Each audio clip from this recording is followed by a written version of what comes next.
뉴스 속 경제 이슈는 더 쉽고 깊게, 최신 고용 동향은 더 빠르게 전해드리는 고용브리핑 365 시간입니다. 윤솔 기자와 함께합니다. 어서 오세요. 안녕하세요.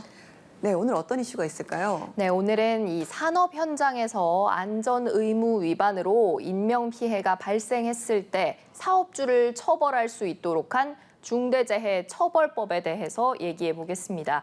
이 법이 도입된 지 오래지만 잊을만 하면 사고가 계속되고 있습니다. 여전히 산업 현장에선 노동자들의 죽음이 끊이지 않고 있는 건데요. 내년부터는 50인 미만 중소기업들까지 중대재해법의 적용을 받게 됩니다. 준비는 잘 이루어지고 있는 걸지 이슈픽에서 짚어봅니다. 네, 이 이슈 참 끊이지 않는 것 같습니다. 그런데 최근까지도 이런 중대 사고가 계속 잇따랐잖아요. 네, 그렇습니다. 이 SPC그룹 계열사 공장에서 지난달 초 50대 여성 노동자의 목숨을 앗아간 사고가 또 일어났습니다. 샤니 경기도 성남 제빵공장 기계 설비였는데요. 이 문제는 동료가 끼임 사고를 당했는데도 위험을 알리는 경고음 등이 작동하지 않았습니다. 더 큰 문제는 이 공장에서만 1년 새 3차례 끼임 사고가 났다는 점입니다.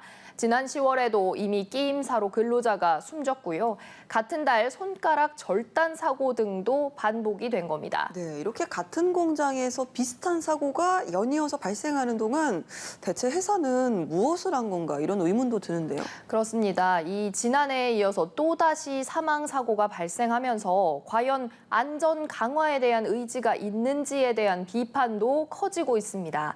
사고 발생 때마다 당시 SPC는 안전 관리를 강화하겠다 이렇게 약속을 했지만 어떤 안전 설비와 시스템이 마련이 됐는지 또 산업 안전 수칙들이 제대로 이행됐는지 등 이 구체적인 내용은 공개하지 않고 있습니다.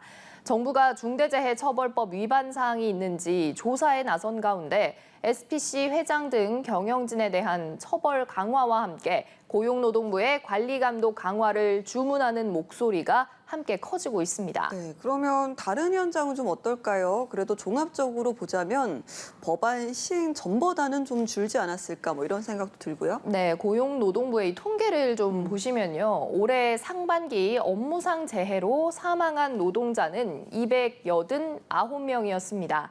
지난해 상반기보다 9%가량 줄어들기는 했습니다. 특히 제조업 분야를 중심으로 사망 건수 감소 효과가 두드러졌는데요.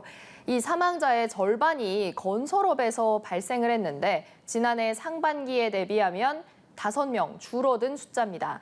제조업의 경우 50인 이상 기업에선 사망자가 44%나 줄어서 큰 효과를 보였지만 50인 미만 기업에선 8% 정도 되레 증가했습니다. 네, 중대재해법이 시행되고 건설 현장에서도 안전을 위한 준비를 많이 하는 것으로 알거든요. 그런데도 여전히 사고가 많네요. 네, 이 고용부에서 내놓은 산업재해 통계에서도 업종별로 떼어놓고 보면요. 떨어져서 아니면 끼어서 부딪혀서 이렇게 목숨을 잃어버리는 안타까운 사고가 계속되고 있습니다. 그런데 유독 규모 큰 건설 현장의 사망 사고만 늘었습니다. 지난달 24일 충남 아산에서도 노동자가 일터에서 숨졌습니다. 오피스텔 건설 현장 5층 높이에서 작업을 하다가 지상으로 떨어진 건데요. 대형 건설 현장에서 사망 사고가 나면 중대재해법에 따른 이 안전 관리 책임을 물어서 사업주나 경영 책임자를 처벌할 수 있습니다. 회사 차원에서 강력한 안전 대비책을 마련하라는 취지인데 오히려 사망자가 14%나 늘어난 이 아이러니한 상황입니다. 네, 경영 책임자까지 처벌할 수 있는 만큼 조치를 했을 텐데도 대형 건설 현장에서 유독 이런 사고가 반복되는 건 왜일까요? 네, 정부는 이 원자재 가격이 높아지면서 공사 기일에 대한 이 단축 압박이 있었던 걸로 보인다 이렇게 설명하는데요. 즉 날짜를 맞추려고 무리한 작업을 했을 가능성이 있다는 겁니다. 또 이뿐만 아니라 건설 대기업 사건 처리가 지연되는 상황과도 무관치 않다는 지적이 나옵니다. 10대 대형 건설사들의 경우 안전관리 최고 책임자를 분리하고 강한 법률 대응에 나서서 수사가 지연되면서 검찰에 송치된 사건은 아직 한 건도 없기 때문입니다. 네, 자 이렇게 강한 처벌 조항을 도입해서 사고를 줄여보려고 한 중대재해법의 취지가 전혀 작동하지 않고 있는 건데요. 이게 비단 대형 건설사만의 이야기는 아닐 것 같습니다. 네, 좀 종합적으로 살펴봐야 될 필요성이 있습니다. 지난해 1월 중대재해처벌법 시행 이후에 현재까지 수사 당국이 기소한 사건은 총 22건입니다. 해당 법 적용으로 재판에 넘겨진 사례는 중소, 중견업체가 21건으로 대부분을 차지했고요. 대기업의 경우 단 한 건에 그쳤습니다.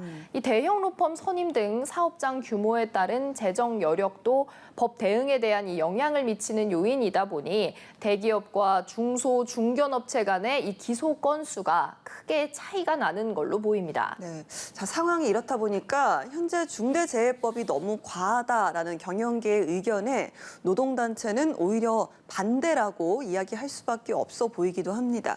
내년부터는 이제 적용되는 기업이 늘어나잖아요. 네, 중대재해법이 적용되는 기업이 근로자 50인 미만의 사업장에서도 내년 1월부터 시행이 됩니다. 해당 기업들은 이 중대재해처벌법 적용을 내년 이후로 더 유예해달라고 꾸준히 요구하고 있는 상황입니다. 사업주가 책임을 지고 중대재해를 예방하자는 이 법의 취지엔 공감하지만 인력상 또 재정상 그럴 여건이 안 된다는 겁니다. 실제 중소기업 중앙회에서 한 조사에서 보면요. 이 50인 미만의 중소기업 10곳 중에 8곳은 중대재해처벌법 시행에 준비하지 못했다고 답했습니다. 네, 그럼 어떤 부분에서 이렇게 가장 큰 어려움을 호소하고 있을까요?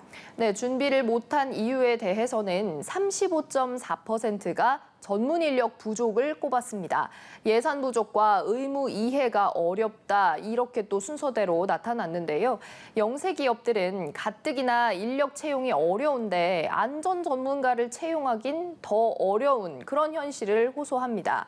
중대재해법은 이제 이 앞으로 50인 미만 기업도 안전보건관리 책임자와 관리자, 담당자를 별도로 채용하게 하고 있는데요. 그만큼 전문성도 요구되고 근데 이 기본적인 채용을 하기에도 인력과 예산이 충분하지 않은 데다가 그마저도 먼저 법 적용을 받은 이 50인 이상의 기업들이 전문가들을 이미 채용을 해버려서 이 인재난도 겪고 있다는 겁니다. 그렇겠네요. 자, 이런 점은 좀 정부의 지원을 따로 받을 수 있도록 조치가 필요해 보이기도 합니다. 자, 이런 부분만 해결이 된다면 중대재해법이 50인 미만 사업장에서도 좀 안착이 될 수 있을까요? 그렇게 간단한 문제가 또 아닙니다. 이 현장에선 법이 굉장히 복잡하다는 점도 문제로 꼽습니다. 네. 중대재해법은 사업장마다 발생할 수 있는 재해별로 이 갖춘 설비별로 안전 체크리스트를 마련해서 수시로 체크를 하도록 하고 있습니다. 인력이 적은 50인 미만 기업이 소화하기에는 이 의무가 너무 과다하다는 지적이 꾸준히 나오는 겁니다. 또 중소기업은 전문적인 법적 조력을 받을 수 없어서 이 법 대응 준비를 해도 이게 제대로 하고 있는 건지 이런 불안감들도 굉장히 크다고 합니다. 네, 자, 당장 현실적으로 4개월밖에 남지 않은 상황에서 도움이 많이 필요해 보이는데요. 현실적인 조치 어떤 것들이 있었을까요? 네, 이런 이유로 이 산업안전보건공단이 컨설팅을 하고 있습니다. 그런데 이 50인 미만 기업의 4.4%만이 컨설팅을 받은 상황입니다. 정부의 산업재해 예방, 올해 사업비 규모는 늘었지만 전년 대비 증가율은 최근 5년 사이에 가장 낮아서 컨설팅의 폭을 넓히기 어렵기 때문입니다. 좀 더 적극적으로 컨설팅 폭 자체를 넓히는 일도 필요하겠고요. 이 게다가 중소기업계의 관계자들은 각종 기관과 부서가 방문해서 이 보안 사항 지적만 하고 가는 형식인데 기관별로 지적이 다르니까 여기저기 비용만 많이 나간다면서 컨설팅 자체가 도움이 안 된다 이런 의견도 나옵니다. 네. 그래서 이런 부분에 대한 보완책도 함께 필요해 보입니다. 알겠습니다. 자, 법 제정 취지에는 공감하지만 처벌이 아니라 예방이 목적입니다. 그런 만큼 현장의 의견을 수렴해서 제도를 보완하고 시설과 전문 인력 등에 대한 예산 지원도 필요해 보입니다. 오늘도 윤솔 기자와 함께했습니다. 고맙습니다. 지금까지 고용브리핑 365였습니다.